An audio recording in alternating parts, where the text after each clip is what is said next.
Bienvenidos a un video más del Mal Viene de Noche.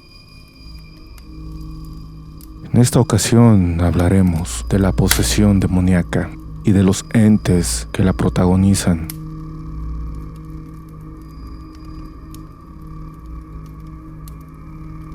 La posesión es definida como la apropiación del cuerpo, de la mente y del alma de una persona por una fuerza externa que se percibe como una deidad, un espíritu, un demonio. La posesión es generalmente indeseada y problemática desde la antigüedad y ha sido culpada de virtualmente todos los problemas concebibles relativos a la suerte, la salud, la riqueza, el amor y el equilibrio mental. Algunas clases de posesión, como las atribuidas a dioses o al Espíritu Santo, son deseables y voluntarias. Algunas clases de mediumnidad, como las de voz directa y de canalización, son formas de posesión temporal por parte de los espíritus o por entes no materiales. La curación de las posesiones no deseadas se logra mediante el exorcismo, que se realiza mediante un rito. En cuanto a la posesión voluntaria, concluye al final de la ceremonia religiosa, del rito de curación o de la sesión espiritista de que forme parte.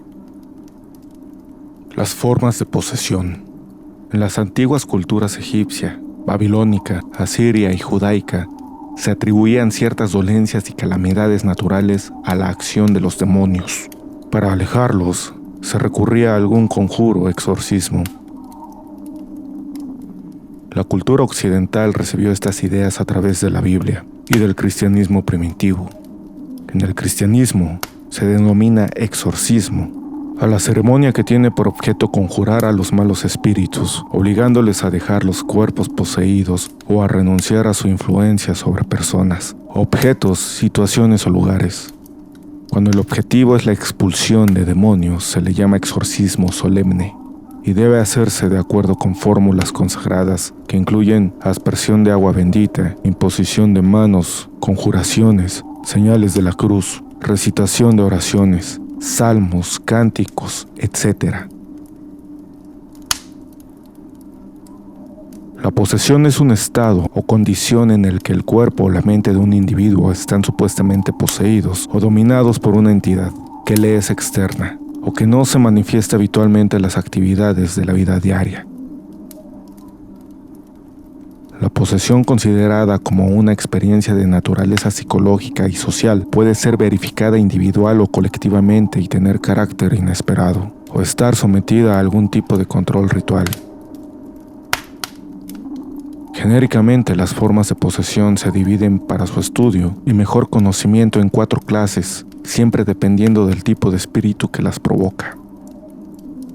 La posesión por contagio. El espíritu contagioso se instala cerca a la persona. Aunque su influencia es pequeña, en estos casos, baños de agua y sal u oraciones suelen alejar y apartar este tipo de espíritus inferiores. Generalmente, estos espíritus son de personas que desencarnaron y que pertenecen a la familia del poseído.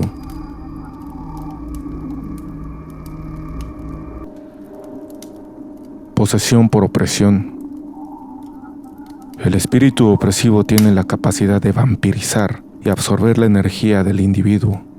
Los efectos son sentidos y percibidos como un cansancio o agotamiento continuos, deseos de llorar, tristeza. Y así como pueden comenzar en cualquier momento, también pueden cesar repentinamente. En estos casos, lo indicado suele ser utilizar la medalla de cruz de San Benito, o un saquito de color rojo con algún amuleto o medalla dentro, y siempre junto al cuerpo, para neutralizar la presencia de este espíritu. También los baños de agua con sal son benéficos en estas situaciones. La lectura del Salmo 91 es una de las oraciones más indicadas contra los espíritus opresivos. Posesión por obsesión. Los espíritus obsesivos consiguen introducirse de una manera tan dominante en el cuerpo astral del individuo que pueden asimismo cambiar y alterar la manera o modo de hablar del mismo y obligarle a hacer cosas que normalmente en el día a día cotidiano esa persona no haría. La influencia de estos espíritus obsesivos puede ser tan fuerte que las personas poseídas llegan a no reconocer a los familiares, parientes o personas próximas de su entorno. Existen los fenómenos de posesión de espíritus considerados adoctrinadores o iluminados. Posesión demoníaca. En estos casos, afortunadamente muy poco frecuentes, el espíritu se apodera del cuerpo de la persona, haciendo que se produzcan también en el exterior fenómenos de poltergeist. El padre Gabriel Amorth, exorcista oficial del Vaticano, dice haber realizado aproximadamente 70,000 exorcismos, pero considera que todos ellos, solamente un centenar, fueron posesiones demoníacas auténticas. Este experimentado exorcista afirma que los síntomas de la posesión demoníaca incluyen, entre otros, una fuerza física sobrehumana, la xenoglosia o la facultad de hablar espontáneamente, una lengua que no ha sido previamente aprendida y las revelaciones de secretos sobre las personas. Al margen de estas 4 citadas categorías o clases de posesión por parte de espíritus, se producen y son mucho más frecuentes en nuestros días otros casos de posesión o de influencia espiritual que también afectan de forma notoria a muchas personas. Pero estos son causados y provocados por entidades desencarnadas, bajos astrales o parásitos espirituales. Son casos en los que se unen el contagio, la opresión y la obsesión, y son por consiguiente mucho más negativos y preocupantes que los aquí citados. Son causados por entidades y espíritus dañinos y negativos.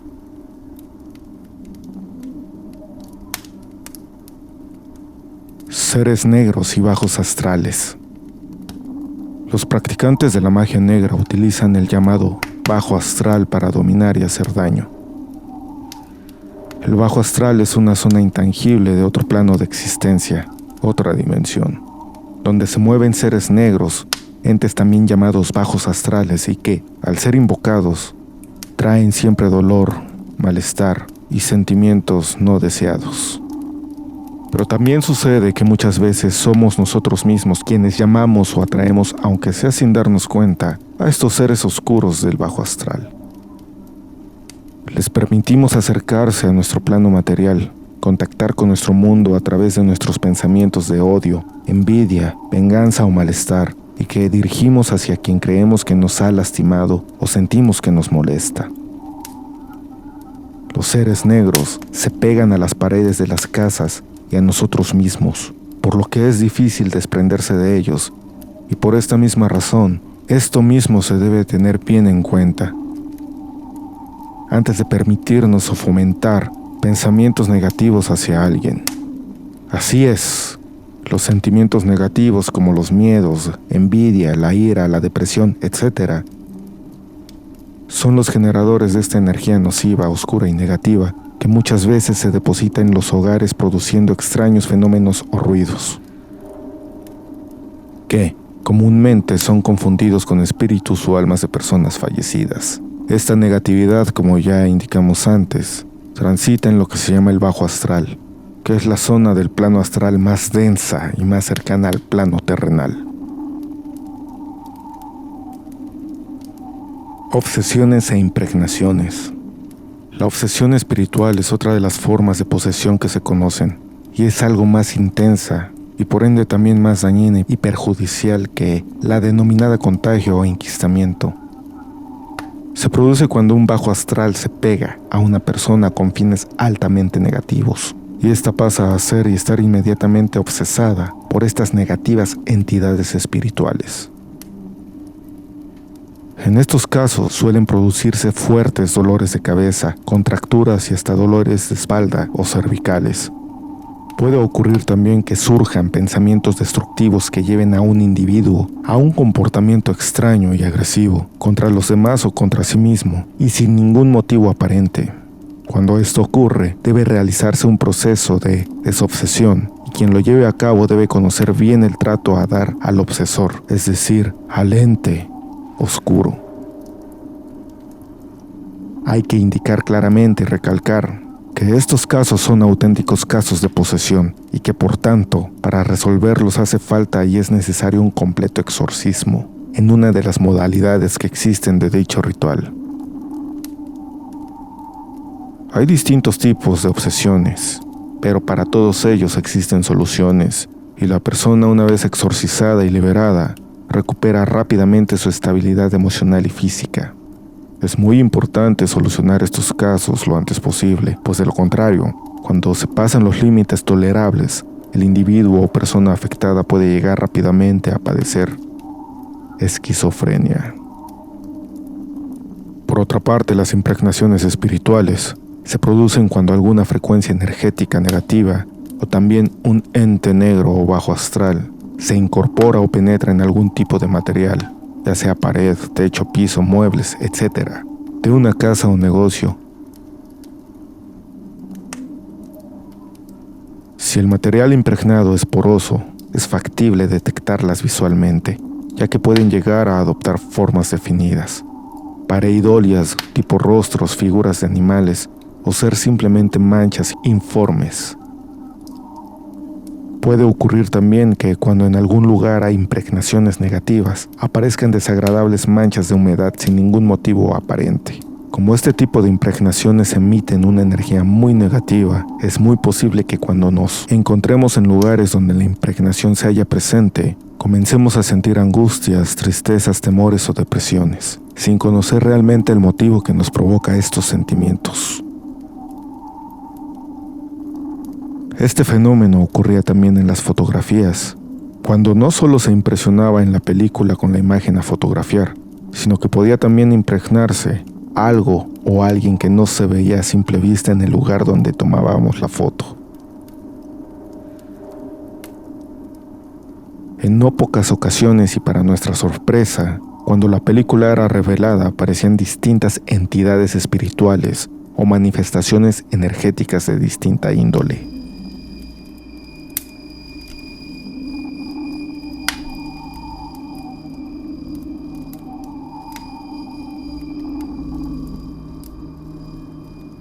Espíritus que se comportan como los incubus y los sucubos.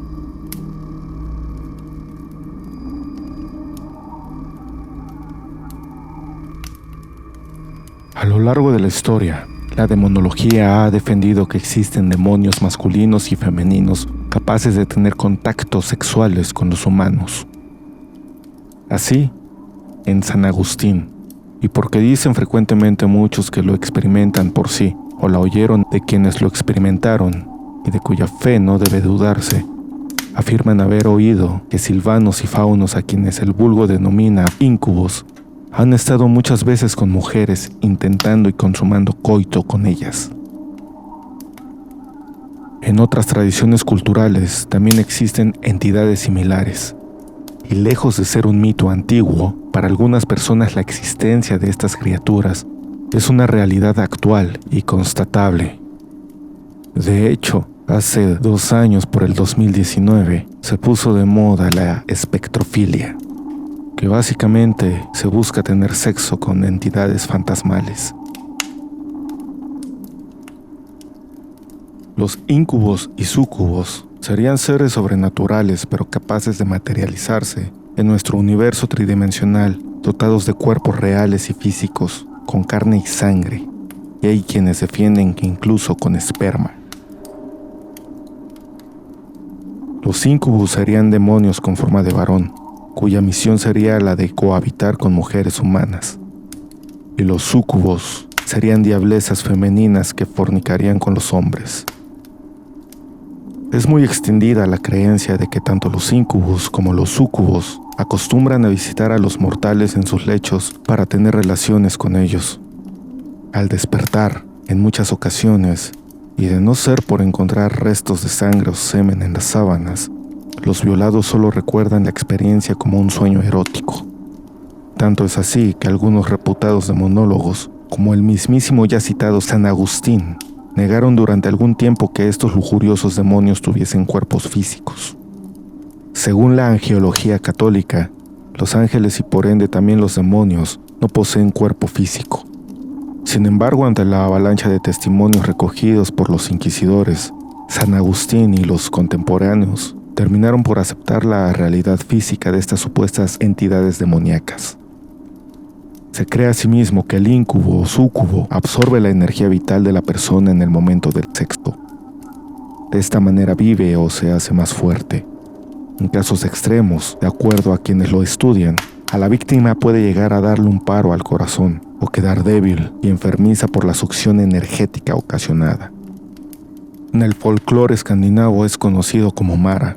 Adopta la figura de una mujer rencorosa y maligna y se le considera responsable de las pesadillas entre las personas. De hecho, en inglés pesadilla se le llama nightmare. Pero asimismo existen espíritus de personas desencarnadas que también buscan lo mismo que los íncubos o súcubos: el placer sexual, el placer vital de la carne y la materia. Se trata de espíritus que no se han elevado hacia lo alto y se quedan en un mundo intermedio entre la materia y el espíritu puro. A este mundo le llaman los esotéricos el plano astral. Estos espíritus o bajos astrales se comportan de igual manera que los íncubos y los súcubos, ya que su razón y su objetivo son los de continuar con un contacto corporal ilusorio con personas que han querido o deseado en vida. Puede suceder que, además de no haberse elevado, a esos espíritus todavía les quede en su contenido mental, emocional, el deseo vivo de un encuentro amoroso con determinada persona, o que hayan sido obsesos o viciosos del sexo. Estos espíritus no pueden alcanzar la elevación, pues en vida nunca han tenido una relación de amor verdadero, sino que por el contrario, el sexo siempre dominó su existencia. Estos espíritus también pueden acoplarse al sistema energético del ser humano y pegarse en determinadas zonas del cuerpo, como los hombros, la espalda, el estómago o el bajo vientre, como también pueden quedarse en la casa como un habitante más. Pueden manifestarse de acuerdo a su personalidad y atacar a extraños si notan que tratan de hacer algún daño a la persona que ellos quieren y por la que están ahí. Asimismo, también ponen muchas trabas y obstáculos en el camino del desarrollo personal o afectivo de la persona a la que poseen y no le permiten que tenga una pareja estable o que se case, etc. Para poder seguir manteniendo todo su control e influencia y continuar chupando toda la energía vital del poseído. Estos espíritus desencarnados, al igual que a los íncubos y súcubos, pueden ser alejados a través de un especial ritual de exorcismo.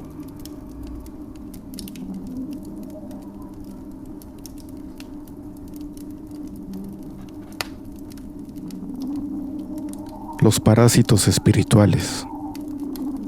Los espíritus del mal buscan destruir o entorpecer las energías cósmicas a través del ser humano, que es el ser al que más fácilmente pueden corromper, debido a su gran capacidad mental, ya que éste posee no solo libre albedrío, cosa que ningún otro ser de la creación tiene, sino que también tiene muy arraigado su ego, es decir, su personalidad, de la que esas entidades pretenden apoderarse.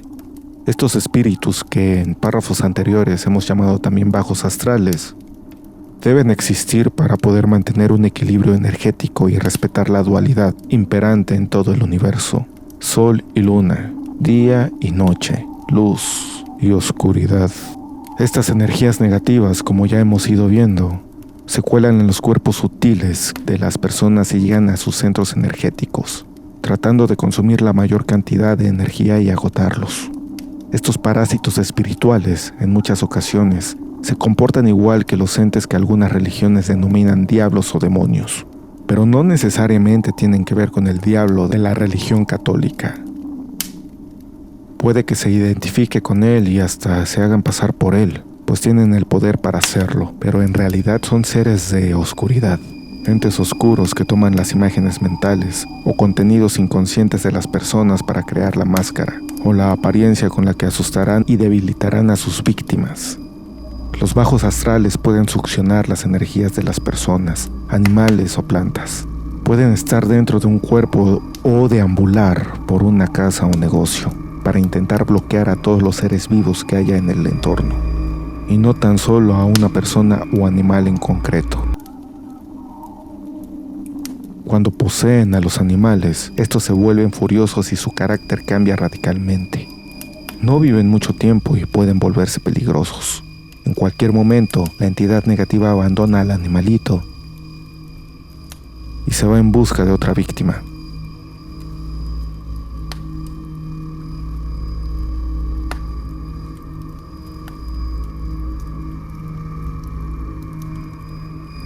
Espíritus de la obsesión.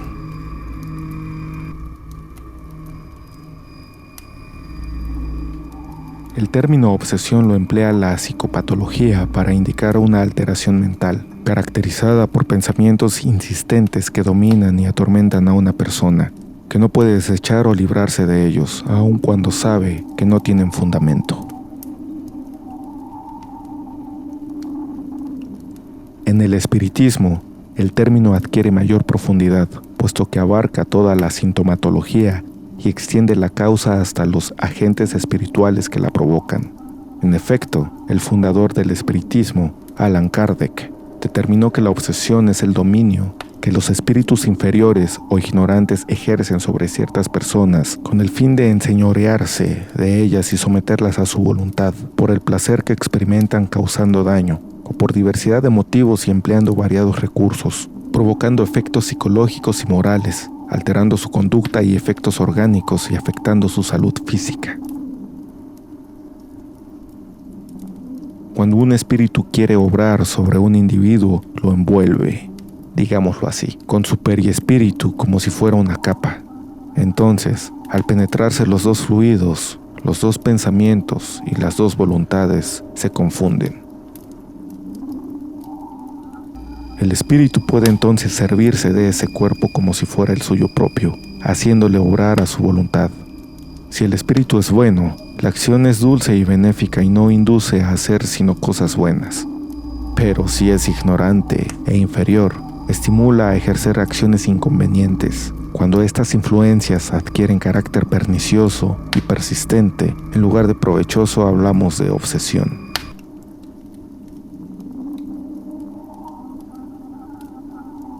Los espíritus que producen las obsesiones son de esa escasa evolución moral. Actúan perversamente o como burlones, engañando y manipulando a sus víctimas. La obsesión es un hecho natural y no sobrenatural, relacionado con la patología física y espiritual, cuyas raíces y mecanismos se hallan en la inferioridad moral de la mayoría de los seres que pueblan nuestra humanidad. Los espíritus buenos no hacen experimentar ninguna contrariedad, aconsejan, combaten las influencias de los inferiores y si no se les escucha se retiran. En cambio, los inferiores se unen a aquellos sobre los cuales pueden hacer presa. Si llegan a tomar imperio sobre alguno, se identifican con su propio espíritu y le conducen como a un verdadero niño. La obsesión es una relación bilateral. De una parte, alguien que debe y de la otra, alguien que se cree con el derecho de cobrar. La imperfección moral es el sustrato general en el que se desarrollan los procesos obsesivos. Por lo tanto, en toda obsesión se divide la responsabilidad entre el agresor y el agredido. La víctima facilita psicológica y fluídicamente la penetración del obsesor en su campo mental. Hay obsesores que actúan sin una razón determinada por el placer de molestar o dañar. Pero la mayoría de las veces existen causas concretas y específicas. Por ejemplo, las venganzas. El origen del conflicto puede estar en la existencia actual o en vidas anteriores, y el motivo está relacionado con la cobranza de un mal perpetrado por la víctima de hoy contra el obsesor de ahora, quien a su vez fue la víctima de ayer. También puede ser por conductas desordenadas. Los vicios, el descontrol sexual, el desequilibrio o mal uso de las facultades mediúmnicas son, entre otras, las actuaciones que atraen a entidades inferiores, deseosas de dominar a las personas, y encuentran en estas acciones brechas psíquicas para imantarse o pegarse a sus víctimas hasta colocarlas bajo su dominio. También tenemos los pensamientos morbosos. El pensamiento es una vibración que tiene sus repercusiones. Puede afectar a personas, animales o plantas, así como producir alteraciones en los objetos físicos. Cada pensamiento es una onda psíquica que sintoniza con quienes se encuentran en la misma frecuencia vibratoria. por lo que atraemos o rechazamos a los seres encarnados o desencarnados según la calidad de los pensamientos que emitimos.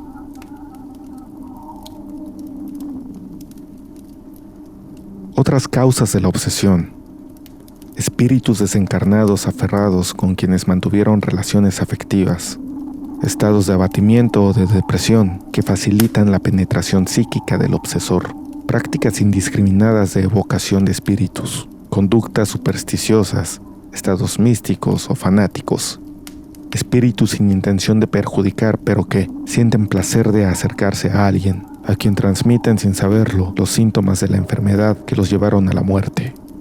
La forma más frecuente de la obsesión es la provocada por un espíritu desencarnado hacia un ser encarnado.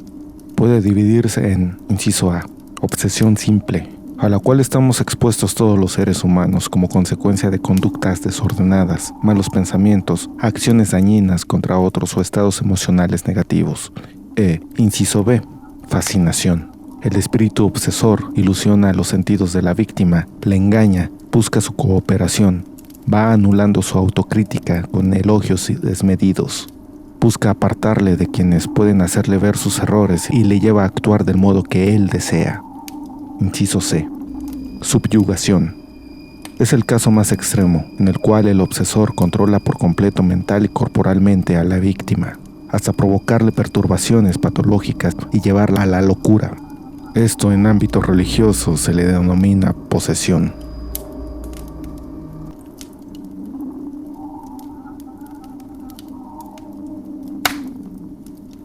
Vampiros espirituales.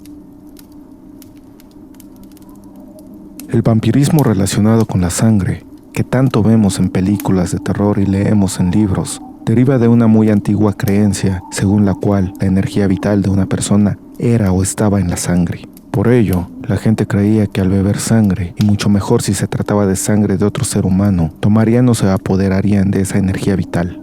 Y si quien lo hacía era un muerto viviente, un ser salido de ultratumba, el miedo y el terror estaban más que asegurados. Los casos tan popularizados como los de los vampiros tipo Drácula, Lestat y similares, es un mero modo poético de representarlos. El verdadero vampirismo, del cual existen muchos casos en nuestros días, es el de las energías intangibles del ser humano, y a la vez de las más importantes y también las más deseadas por otro tipo de entidades negativas, las energías psíquicas y las energías espirituales. Este tipo de vampiros sienten especial predilección por contagiar o absorber la vitalidad de personas que tienen relación con algún tipo de vicio. Por ejemplo, alcohol, droga, sexo, juego o tabaco, y han pasado a otra dimensión, abandonando su cuerpo terrenal sin haber podido curarse o librarse de tales vicios. Pues bien, estas entidades viciosas, ya que no han perdido en absoluto su inclinación hacia los placeres terrenales, no se han arrepentido de su comportamiento y siguen estando muy cerca de nuestro mundo. Y cuando una de tales entidades logra acercarse a una persona viva en la que detecta un campo energético propicio a tener también inclinaciones viciosas, o se encuentra cerca de ella por cualquier circunstancia, se apresura a adosarse, pegarse a ella, en especial a sus hombros o espaldas, consiguiendo de esta forma chupar y absorber parte de la esencia de lo consumido por dicha persona, y logrando así seguir manteniendo sus vicios que tuviera en su vida terrenal. Este contagio vampírico es relativamente fácil de detectar al observar cuando una persona de la que se sabe que es adicta a cualquier clase o tipo de vicio incrementa su consumo o su nivel de adicción sin que ello le cause mayor daño que ya le estaba causando. Esta persona enviciada tenía su cuota de consumo establecida, la cual podía ir incrementando en la medida lógica de su necesidad. Pero cuando ese incremento en el consumo o el vicio es rápido y muy notable, casi siempre es debido a dicha entidad. Casi siempre es debido a que dicha persona ha comenzado a consumir en compañía de otro vicioso. Es decir, el espíritu que se le ha pegado al cuerpo sin saberlo ni ser consciente de ello. Este factor externo del enviciado hace mucho más difícil su recuperación, ya que la entidad espiritual de bajo astral, que lo está obsesionando o vampirizando, también lo está obsesionando, psíquica y telepáticamente, para que no abandone ni renuncie en ningún instante a sus inclinaciones. Esta incorporación de una entidad espiritual, de un vampiro energético de vicios, a una persona con fines claramente negativos, se llama también, como ya hemos mencionado anteriormente, perturbación, contagio y posesión. En la gran mayoría de estos casos, los efectos físicos y psíquicos pueden ir desde dolores de cabeza, cervicales, espalda, contracturas musculares o todo tipo de disfunciones orgánicas, pasando por confusión de ideas, pensamientos no propios, negativos y casi siempre destructivos. Escuchar voces y llegar a ser auténticos casos de posesión, fascinación o subyugación.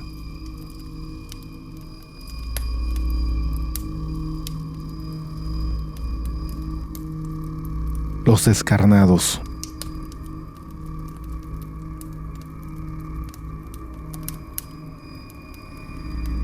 Muchas personas tras fallecer y por tanto desencarnar se sienten aisladas, bloqueadas, sin saber a dónde ir ni qué hacer. En otras palabras, se sienten perdidas. Si no han desarrollado una fe en Dios o no han confiado en que Dios las recibirá con su amor infinito, pueden quedar vagando por zonas intermedias entre el mundo material que recién abandonaron y el mundo espiritual al que no llegaron todavía.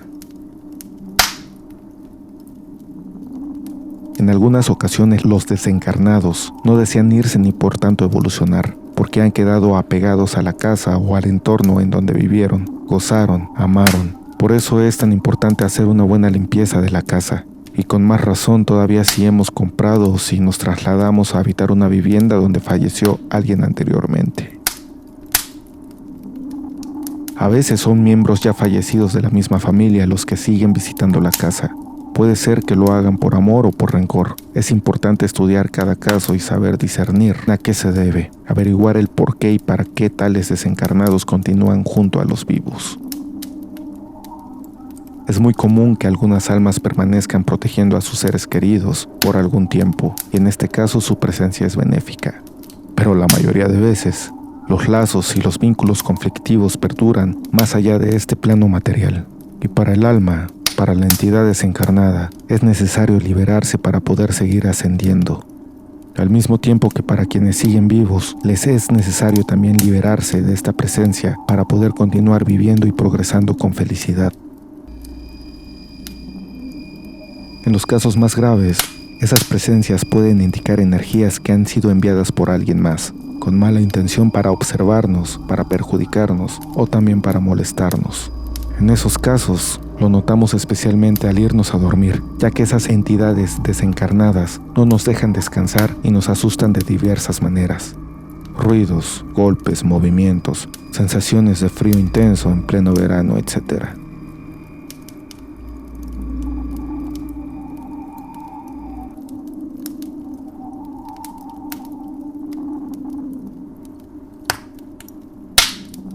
Las tres formas más comunes de influencia espiritual demoníaca. 1. Posesión de una persona. Es la más radical e inconfundible y solo puede ser tratada a través de un exorcismo.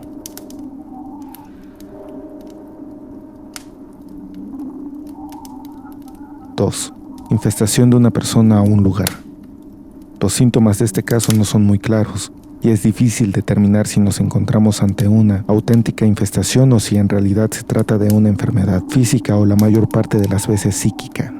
Puede ser tratada con éxito en el 99% de los casos, a través de oraciones de liberación si se trata de una persona, y de bendición y exorcismo en el caso de ser un domicilio o lugar.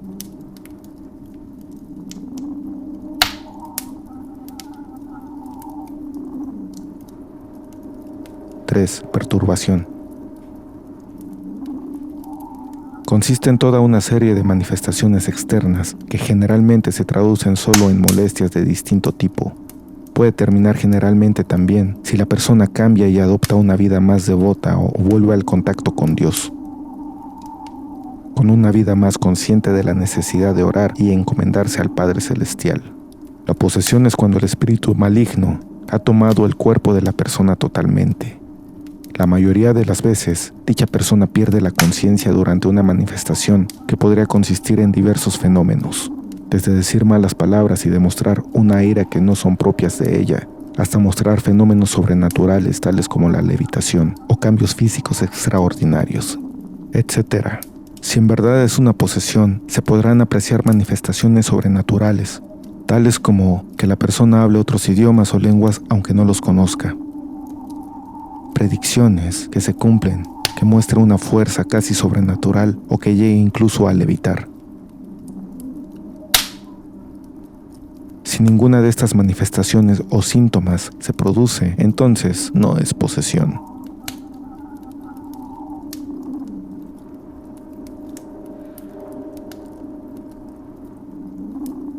Cuidado, porque el mal viene de noche.